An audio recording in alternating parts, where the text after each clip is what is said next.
देखो दोस्तों, अभी सही समय चल रहा है बिल्कुल। आप अगर जी जान से लग जाओगे तो आपको कोई टस से मस करने वाला नहीं है। एक शब्द मैं समझाना चाहता हूँ, एक लाइन मैं बोलना चाहता हूँ कि अगर आप अपने दिल से अपने मन से ठान लोगे तो कोई भाई का लाल, कोई प्राणी इस दुनिया में है ही नहीं जो आपको ये कह दे कि तुझे नींद आ रही है तू सो जा, तेरा मन नहीं कर रहा है तू सो जा, तू गिव अप कर दे। कोई भी नहीं है। जो भी आवाज़ उठती है वो आपके अंदर से उठती है, आपके अंदर से। आप ये ठान लो कि जीवन में मुझे स्टैंड होना है, खड़ा होना है, बस बहुत हुआ ये गरीबी, बहुत हुआ ये लाचारी, एक गवर्नमेंट जॉब चाहिए, किसी भी तरीके से चाहिए, बहुत हो गया यार, बहुत बहुत बहुत बहुत बहुत हो गया। ऑप्शन अब इस समय बहुत सारे ऑप्शन आपके सामने आने वाले हैं। अभी तक आपका अगर आपके सारे एग्ज़ाम ख़राब हुए हैं तो अपने आप को माफ़ करके एक बार अपने आप से बोलिए कि बस कोई बात नहीं, गलती जो हो गई, अब मुझे कोई गलती नहीं करनी है।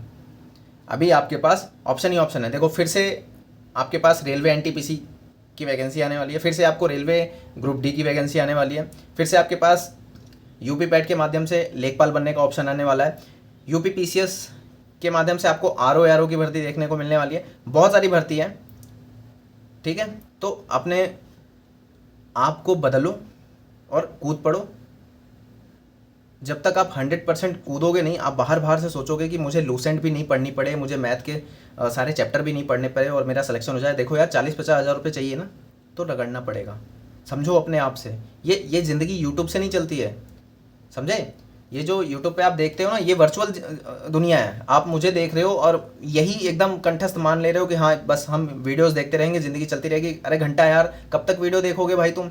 मैं चाहता हूँ वीडियो देखना बंद करो, समाप्त करो। तुम भी नौकरी लो, कार खरीदो, गाड़ी खरीदो, घर खरीदो, निकलो यहाँ से, तुरंत निकलो ये नर्क वाली ज़िंदगी से। ऐसी वीडियोस देखने के बाद क्या तुम सोचते हो ऐसी वीडियो देखेंगे तो हमारे घर में बहुत अच्छा अच्छा होगा? यार ये नकारात्मकता वाली वीडियोस हैं। हर ज़िंदगी ऐसी होनी चाहिए कि हर समय दुख हो, हर समय पैसे का अभाव हो, हर समय हम परेशानी में रहें। ऐसी ज़िंदगी होनी चाहिए नहीं ना। अरे यार, ज़िंदगी कभी तो अच्छी होनी चाहिए कि हमारे बैंक में बैलेंस होना चाहिए। कोई भी प्रॉब्लम आती है हम चुटकियों में यूँ सॉल्व कर लेंगे। हर महीने हमारे बैंक में जो पगार आएगी, जो जो सैलरी आएगी, उससे हम बढ़िया बढ़िया खाना खाएंगे, बढ़िया बढ़िया जगह घूमने जाएंगे, अच्छे अच्छे कपड़े खरीदेंगे। ये ज़िंदगी होती है ना। हम अपने अपना एक अच्छा सा, ये नहीं कि हम बंगला ही बना लेंगे, हम अपने लायक रहने लायक 10-5 रूम का एक घड़ी बढ़िया सा घर बना लेंगे, अपने गांव में बना लेंगे, या फिर हम जिस शहर में रहते हैं वहाँ ज़मीन खरीद के बना लेंगे। ये होती है अच्छी ज़िंदगी। तो अपने आप को स्टैंड करो और यूट्यूब पे जितनी भी फालतू चीज़ें हैं उसको देखना बंद करो और एक बार सोचो कि क्या करके तुम आगे बढ़ सकते हो। किसी भी इंसान के कहने पे, किसी भी इंसान की बनाई हुई स्ट्रेटेजी को देखकर आप उत्सुकता के तौर पे कूद मत जाओ। ये समझो कि आपको पूरा का पूरा 100% देना है, चाहे वो रेलवे ग्रुप डी का एग्ज़ाम हो, चाहे वो ईएलपी का एग्ज़ाम हो, चाहे वो पीसीएस का एग्ज़ाम हो, चाहे वो पुलिस का एग्ज़ाम हो, चाहे एसआई का एग्ज़ाम हो, चाहे एसएससी का एग्ज़ाम हो, कोई भी एग्ज़ाम हो। सिलेबस को भगवान मानो, सिलेबस भगवान है। प्रीवियस ईयर आपकी पूजा है, यानी कि आपकी प्रार्थना है। पुराने पेपर को आपको लेना है और लग जाना है, ठीक है। वीडियो शुरू करते ही मैंने इतना ये क्यों नहीं बताया कि मैं, दरअसल क्या हुआ कि मेरे चैनल जो है ना वो मैंने किसी और के फ़ोन में भी लॉगिन कर रखा था, और उस व्यक्ति, या हो सकता है पता नहीं, लोग इतने नीच होते हैं कि समझ ही नहीं आता कि क्या कहूँ इन लोगों को। मैं गाली देने का बहुत मन करता है। गाली मेरे लिए, गाली एज अ मोटिवेशन। अगर कोई इंसान गलत करता है तो मैं जी भर के गाली देता हूँ कि तेरी। दरअसल हो क्या रहा था कि मैं पोस्ट लिख रहा था, डिलीट हो जा रहा था, वीडियो अपलोड कर रहा था, डिलीट हो जा रहा था। इतना तक कि मेरे चैनल पे कम्युनिटी गाइडलाइन स्ट्राइक भी आए जा रही थी, क्योंकि कुछ गलत गलत सामने वाला पर्सन कर रहा था। तो बड़ी गुस्सा लग रही थी। 2-3 दिन मैं बड़ा फ्रस्ट्रेट था, बड़ा परेशान था कि यार मैंने बोला कि मैं चीज़ों को बताऊंगा, मैं मैथ कैसे पढ़ेंगे वो समझाऊंगा, रीजनिंग कैसे पढ़ेंगे वो बताऊंगा, साइंस जीएस इंग्लिश कैसे करेंगे वो बताऊंगा, और फिर मैं कुछ कर नहीं पा रहा था, असहाय महसूस कर रहा था। इतनी गुस्सा लग रही थी ना, इतनी गुस्सा लग रही थी कि पूछो मत यार। अब मैं क्या ही बोलूँ, बहुत फ्रस्ट्रेशन हो रहा था कि अच्छा करना इतना बुरा मेरे लिए साबित हो जाएगा कि ये मैं सोच नहीं सकता था। मतलब मुझे इतना चूतिया समझ लिया गया है सामने वाला इंसान ने कि मुझे हंसी आती है कि क्या ही बोलूँ यार इनको। खैर, देखते हैं, आगे बढ़ते हैं। मैंने उस 5-10 साल बाद मिलते हैं, ठीक है। 5-10 साल बाद मिलते हैं, फिर देखते हैं। जो भी ये हचड़ घचड़ बचड़ जो भी तुम कर रहे हो कर लो, देखते हैं 5-10 साल बाद, फिर पता चलेगा कि मैं क्या समझाना चाहता था और क्या तुम समझ रहे थे। समझे? ये जितनी भी चीज़ें मैंने बोली, ये जिसने भी मेरे चैनल को इगड़म तिगड़म पिगड़म किया ना, मैंने उसके लिए बोली, आपको नहीं बोली है, तो निश्चिंत रहना। ये वीडियो बस ऐसे ही मैं इसलिए बनाना चाहता था कि आपको मैं समझा पाऊँ कि यार प्रॉब्लम हो गई थी, और अनजाने में नहीं, जान में। मतलब कि अगर हम किसी को अपना समझते हैं और उसके फ़ोन में हम अपना चैनल ओपन कर लेते हैं और फिर छोड़ देते हैं कि चलो ठीक है, ये तो अपना ही इंसान है, और फिर उसका फ़ोन कोई और एक्सेस करता है या वही करता है, ये मुझे नहीं पता। अगर आपके फ़ोन से कुछ हो रहा है तो मैं तो आपको ही मानूंगा ना कि तुम ही हो इसके ज़िम्मेदार, ठीक है। लेकिन इतनी फ्रस्ट्रेशन हुई ना, मैंने कुछ कहा नहीं, सिर्फ अपने आप को गरिया रहा था। मैं अपने आप को गरिया रहा था। मैंने, क्योंकि मैं अगर सामने वाले को कहूँगा ना तो उसको तो बुरा लगेगा, ये मेरे को ऐसे कह रहे हैं, वो गलती तो देखेगा नहीं। इसलिए मैं अपने आप को ये गरिया रहा था कि मेरी गलती है और आइंदा से आगे से गलती करनी नहीं है। हो गया बहुत, जितनी गलती करनी थी कर ली। अब देखते हैं आगे 10-5 साल बाद कि कहाँ हम सेटल होते हैं और कहाँ हम खड़े होते हैं। काम जवाब दे देगा अपने आप, ठीक है। आपको लगता है कि मैं किसी इंसान को गलत राय दे सकता हूँ? आपको लगता है कि मैं गवर्नमेंट नौकरी को लेके इतना एक्सप्रेस रहता हूँ, इतना इतना हाईली एनर्जेटिक रहता हूँ कि अगर कोई मेरे साथ होगा तो मैं उसको दबा के रखूँगा? मैं चाहूँगा कि उसका सिलेक्शन ना हो। वो इंसान मतलब एक शब्द होता है इंग्लिश में जो चाहता है कि दूसरे का भला ना हो, दूसरा इंसान आगे ना बढ़ जाए, समझे। मैं कभी भी वैसा इंसान हूँ ही नहीं कि मैं चाहूँ कि आप लोगों का सिलेक्शन ना हो, या कोई मेरी बहन हो, मेरा भाई हो, मेरा दोस्त हो, उसका सिलेक्शन ना हो। मैं अपने भाई बहन अपना पर्सनली समझ के इंसान को ट्रीट करता हूँ कि यार कर कर, ये छोड़िए दुनियादारी। लेकिन इंसान जब नरक में जा रहा है तो जाने दो, छोड़ो।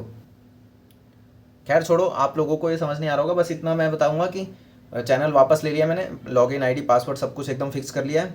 आगे पता नहीं मुझे, लेकिन मेरी तरफ से 100% सब कुछ मैंने फिक्स किया है। और मैं आपको सबसे पहले मैं साइंस विज्ञान शुरू कराऊंगा कि विज्ञान को कैसे करना है, कब करना है। क्योंकि देखो, अभी तक की सबसे ईजिएस्ट जो जॉब है वो रेलवे के अंदर है, जहाँ पे आपको मैथ, साइंस, रीजनिंग, जीएस ये चीज़ें पढ़नी होती हैं। और इसमें जो 10th लेवल में जो नौकरी होती है वो होती है ग्रुप डी की।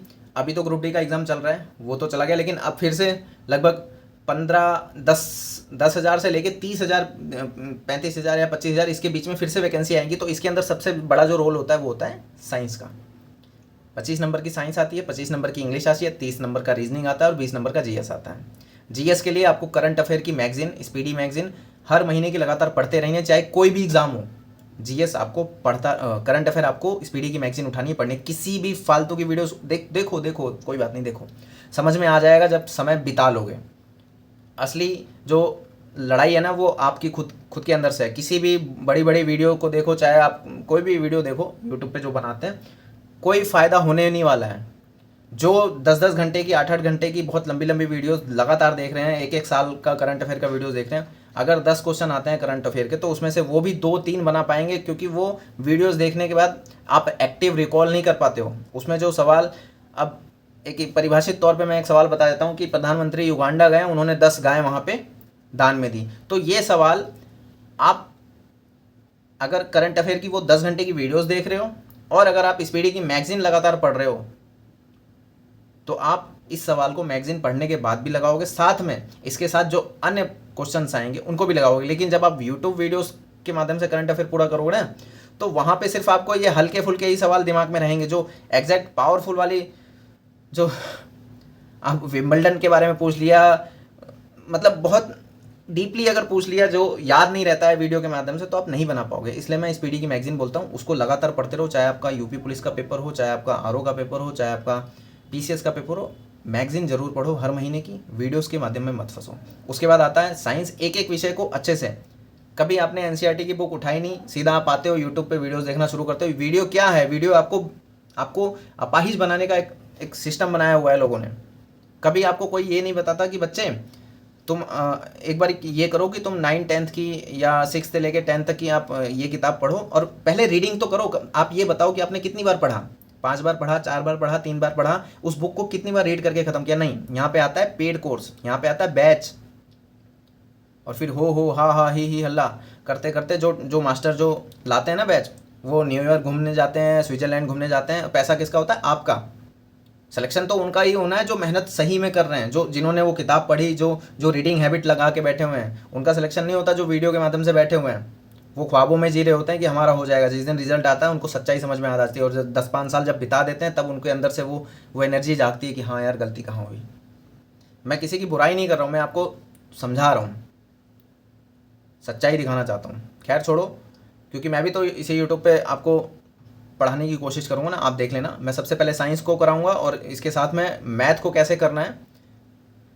सबसे बड़ा जो हेक्टिक है वो मैथ को ही लेके है कि एक टीचर 10-10 घंटे 20-20 घंटे एक ही चैप्टर को कराया जा रहा है, 30-30 घंटे एक ही चैप्टर को कराया जा रहा है, 300-300 सवाल 500-500 सवाल एक ही चैप्टर को लेके कराया जा रहा है। एक 25 नंबर की मैथ जिस भी एग्जाम में आती है, मैं लेता हूँ, मैं ग्रुप डी का एग्जाम्पल लेता हूँ या एनटीपीसी का एग्जाम्पल लेता हूँ। ग्रुप डी में 25 नंबर की मैथ आती है, उस 25 में से अभी जो एग्जाम चल रहा है उस 25 में से 20 क्वेश्चन अगर आप इतने बड़े बड़े जो टीचर मास्टर हैं उनसे ना पढ़ के सिर्फ हर चैप्टर के 20-25 सवालों को कंठस्थ करके रखते कि ये 20-25 टाइप के सवाल हैं और इनको कंठस्थ करो, तो आप वो 25 में से 20 से 22 क्वेश्चन पूरे कर लेते। और ज़रूरत भी इतनी है, 25 में से 25 मैथ करके आप उखाड़ नहीं लोगे। आपको विज्ञान भी पढ़ना है, आपको रीजनिंग भी पढ़ना है। अगर आप रीजनिंग अच्छे से पढ़ते हो, साइंस अच्छे से पढ़ते हो, तो वहाँ पे आप पूरे में से पूरे नंबर ला सकते हो। लेकिन आप अपने यहाँ प्रेशर बना के बैठे हो 25 में से 25 चाहिए, मैथ में मुझे वैज्ञानिक बनना है, मैथ में मुझे एकदम वो बनना है, और इसी चीज़ का फ़ायदा ये टीचर्स लोग उठाते हैं। समझे? एक चैप्टर परसेंटेज का, एक चैप्टर एवरेज का, एक चैप्टर, उसमें 25 से 30 सवाल, बस 25 से 30 टाइप के सवाल। आप 100 से 50 सवाल के अंदर उस चैप्टर को अच्छे से निपटा सकते हैं, और उसी 50 सवाल 100 सवाल का आप 10 से 20 बार प्रैक्टिस करके आगे बढ़ सकते हैं। बस हो गया। अरे यार मैं झूठ थोड़ी ना बोल रहा हूँ, आप उठा के देख लो ना, 2025 में, ये 2026 में, इससे पहले जो रेलवे ग्रुप डी का एग्ज़ाम हुआ उसके क्वेश्चन उठा के देख लो। ये सिर्फ रेलवे ग्रुप डी की बात नहीं है, रेलवे ग्रुप डी नहीं है, उसका पेपर उठाओगे ना तब आपको समझ में आएगा। आप एनटीपीसी का सवाल उठा के देखो, वहाँ पे आपको मैक्सिमम सवाल आपसे बनने वाले लायक हैं, जो बनाए जा सकते हैं। अब 25 सवालों में से 5 सवालों को साइड में रख के आप 20 के 20 सवाल अटेम्प्ट करो और 20 के 20 सही करो। उसके बाद बाकी जो विषय हैं उसमें आप अच्छे से मेहनत करो, जहाँ पे आप पूरे में से पूरे नंबर उठा सकते हो। रीजनिंग में पूरे में से पूरे नंबर उठा सकते हो, साइंस में पूरे में से पूरे नंबर उठा सकते हो। करो। हर एग्ज़ाम का जो सिलेबस होता है उसमें आप देखोगे कि वो सिलेबस इसी आधार पे होता है। वहाँ पे हर सिलेबस, हर विषय जो होता है उसमें से पूरे नंबर उठाने के लिए नहीं बना होता है वो। लेकिन कुछ चीज़ें ऐसी होती है जहाँ पे आप पूरे में से पूरे नंबर उठा सकते हो। किसी परीक्षा में हिंदी आ रही है, जीएस आ रही है, मैथ आ रही है, रीजनिंग आ रही है, आप वहाँ पे जीएस में पूरे में से पूरे नंबर नहीं उठा सकते, लेकिन आप हिंदी में पूरे में से पूरे नंबर उठा सकते हो, आप रीजनिंग में पूरे में से पूरे नंबर उठा सकते हो, आप मैथ में 80% स्कोर कर सकते हो गया सिलेक्शन। लेकिन नहीं, यहाँ पे तो सिर्फ घाला मेला चल रहा है। तो मिलते हैं फिर आपसे साइंस की वीडियो में। और साइंस के साथ मैं, हो सकता है मैं मैथ का सबसे पहले आपको चैप्टर का सीक्वेंस एक बार फिर से मैं आपको दूं कि मैथ में सबसे पहले चैप्टर कौन सा पढ़ना चाहिए, क्योंकि मैथ सबका डब्बा गोल है इस भारत देश में। अगर आपको सच में रोज़गार प्राप्त करना है, 20-25-30-50 हज़ार रुपये की नौकरी अगर आपको चाहिए, तो आपको मैथ सीखना ही पड़ेगा। आप वो पीसीएस वाले बच्चे बन के मत बैठो कि नहीं भाई मेरे को तो मैथ नहीं आती, मैं तो पीसीएस के एग्ज़ाम, बैठे रहो। फिर हर स्टेट में पीसीएस का हाल आप जानते हो, कुल मिला के 250, 300, 500 वैकेंसी आती है। उसके अंदर फिर SC ST OBC, समझे मैं क्या समझाना चाहता हूँ?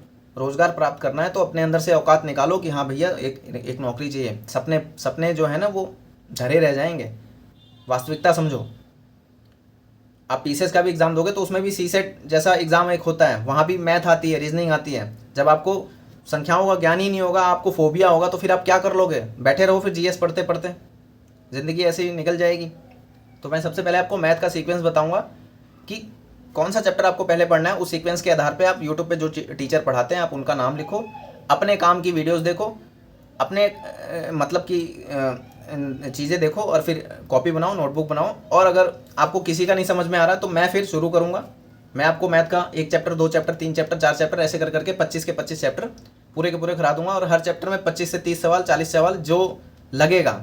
और मैं आपको प्रूफ के साथ दिखाते हुए, ये नहीं है कि मेरे खुद के बनाए हुए सवाल होंगे, मैं आपको दिखाऊंगा ये देखो रेलवे एनटीपीसी का सवाल है, ये देखो ये ग्रुप डी का सवाल है, ये देखो ये बिहार पुलिस का सवाल है, ये देखो ये यूपीएसआई का सवाल है, ये देखो ये यूपी पीसीएस में आया हुआ सीसेट में ये सवाल है। मैं सब कुछ दिखाते हुए आपको कराते हुए चलूँगा, और आपको कॉन्फिडेंस भी आएगा कि हाँ यार हम तो अब तक कहाँ बैठे थे यार, हम तो सोचते थे कि यार हमें पूरी की पूरी 500 क्वेश्चन हमें करने पड़ेंगे तब हम परसेंटेज पूरा सीख पाएंगे। अरे यार नहीं भाई, विज्ञाता नहीं बनना आपको, आपको नौकरी लेनी है, पैसे कमाने लायक इंसान बनना है, आगे निकलना है। जैसे मैंने वीडियो के शुरू में बोला कि यार तुम्हें भी हक है घर बनाना, गाड़ी बनाना, सब कुछ करना। ये कब तक चलता रहेगा? यही कब तक चलता रहेगा? यहाँ पे तुम देख रहे हो ना कि ऑनलाइन टीचर कमा कमा के, मैं चिढ़ता नहीं हूँ ना, मैं आपको कह रहा हूँ कि आप भी चिढ़ें। मैं समझा रहा हूँ कि हर इंसान एक के ऊपर चढ़ के अपनी ज़िंदगी बनाए जा रहा है, और आप ये देख ही नहीं रहे हो कि आप कहाँ जा रहे हो। देखो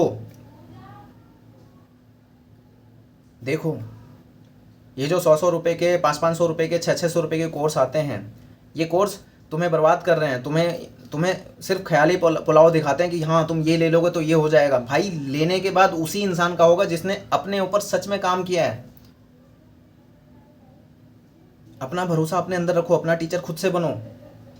हर विषय को लेकर तुम्हें डराया जाएगा, तुम्हें करंट अफेयर को लेकर डराया जाएगा। अरे करंट अफेयर हमसे पढ़ो। मैं देखता हूँ एक टीचर हैं, 40-40, 50-50 हज़ार बच्चे बैठे हुए हैं, और वो ये सोचते हैं कि मैं इनका वीडियो देखूंगा तभी। अरे तुम ये बताओ, एक रॉकेट उड़ रहा है, मान लो एक PSLV C-16 उड़ा, उस रॉकेट का भार कितना था, ठीक है याद कर सकते हैं। उस रॉकेट के कितने हिस्से हुए, ठीक है याद कर सकते हैं। वो रॉकेट कितनी स्पीड से शुरुआत में जाता है, क्या वेग, रॉकेट किस वेग से, उसका मतलब क्या क्या टाइम सेट किया था, कुछ टेक्निकल चीज़ें उसमें हैं, वो भी चलो हम याद कर सकते हैं। लेकिन कितनी चीज़ें याद कर सकते हैं, उसके पीछे जो हवा, जो उसकी गैस निकली, उस गैस में कितना कितना परसेंटेज क्या क्या था, वो गैस कितनी दूरी पे निकलती है, वो गैस कहाँ जाके नहीं निकलती है। अरे भाई साहब, जिस भी परीक्षा को निकालना चाहते हो उसका करंट अफेयर देखो, देखो करंट अफेयर।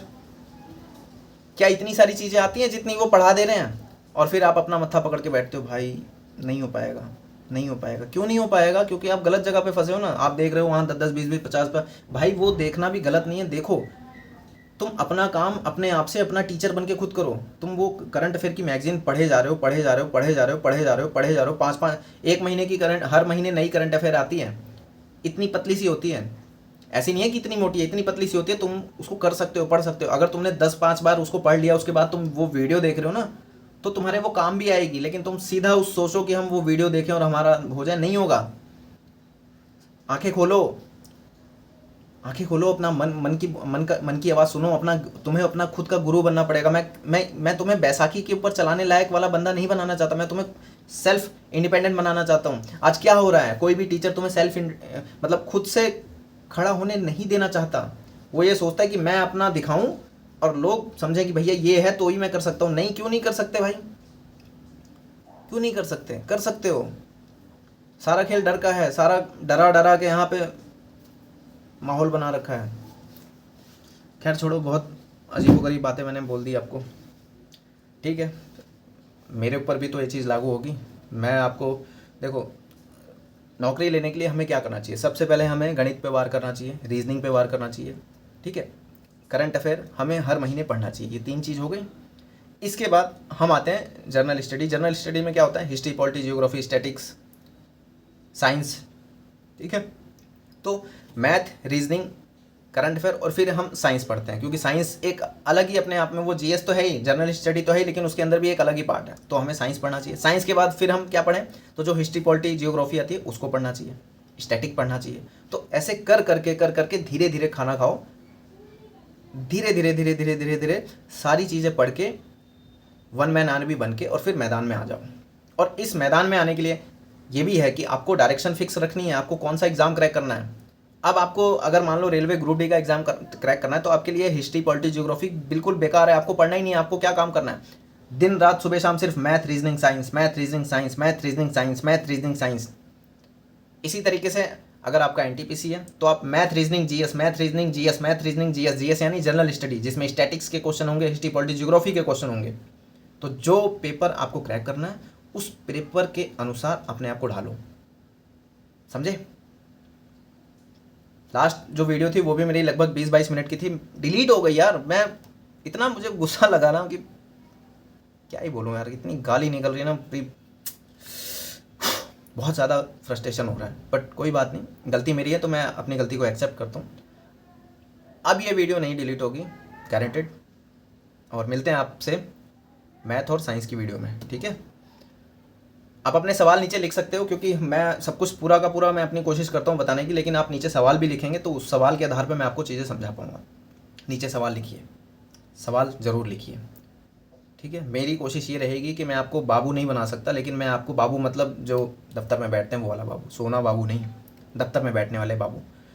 मेरी कोशिश ये रहती है कि क्योंकि हम सब गरीबी से त्रस्त हैं, छुपा हुआ चीज़ नहीं है। आप फेयर एंड लवली और पुताई लगा के चमक सकती हो, लेकिन सच्चाई क्या है वो मैं जानता हूँ, ठीक है। तो लगाने की ज़रूरत नहीं है मुखौटा, जो है वो मैं समझता हूँ कि पैसे की सबको ज़रूरत होती है।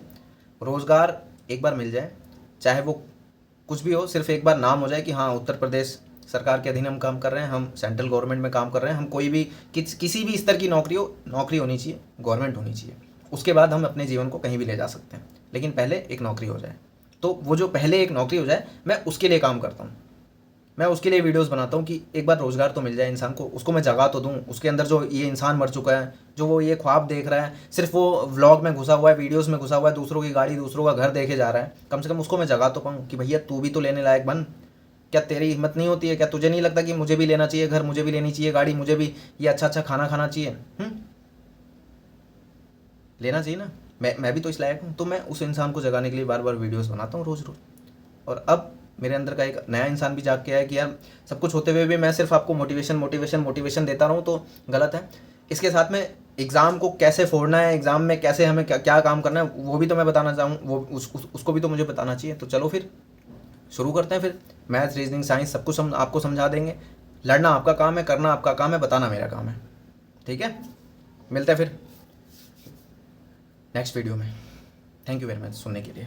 और अगर कुछ गलत बोल दिया होगा मैंने तो I am sorry, I am sorry, really sorry. अगर मैंने कुछ गलत बोला है, किसी भी टीचर के बारे में मैंने कुछ गलत बोला तो भी सॉरी। आपको अगर कुछ बुरा लगा हो तो भी सॉरी। मैं किसी भी टीचर को मैं जानता ही नहीं हूँ, फिलहाल मैं किसी को भी नहीं जानता यूट्यूब पे। मैं सिर्फ अपने आप को जानता हूँ, क्योंकि मैं अपनी वीडियोस देख के खुद मोटिवेट होता हूँ, खुद से काम करता हूँ। और बस यही, मिलते हैं नेक्स्ट वीडियो में। Thank you, bye bye, bye bye, bye bye.